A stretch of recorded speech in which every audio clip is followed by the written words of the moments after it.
માતાજી મિત્રો, જય દ્વારકાધીશ. સ્વાગત છે તમારું અમારા નવા વ્લોગમાં. તો આપણે અત્યારે જોવો મોગલધામમાં અત્યારે રાત રોકાણા છીએ. સવાર પડી ગઈ છે. નાહી ધોઈને જો આ બધા તૈયાર થઈ ગયા છે.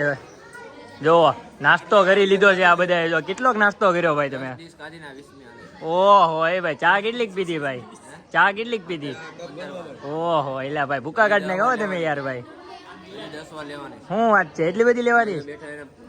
ઓહ ઘણા તે કેટલી ચા પીધી ભાઈ? હા ગાંઠિયા કેટલા ખાધા? ઘણા 4-5 ડીશ ખાધી? 4-5 ડીશ ખાધી? એટલે હાવ આવી આબરૂ કાઢવાની. એટલે તો આના લાયક ભાઈ ક્યાંય હોય તો ધ્યાન દીજો ભાઈ. આ જો બધા નાસ્તો કરે છે. નાસ્તો કરીને હવે આપણે ક્યાં જવાનું છે ભાઈ? તુલસીજામ. તુલસીજામ નીકળી જાય. જો આ મોગલધામ સવારના દર્શન.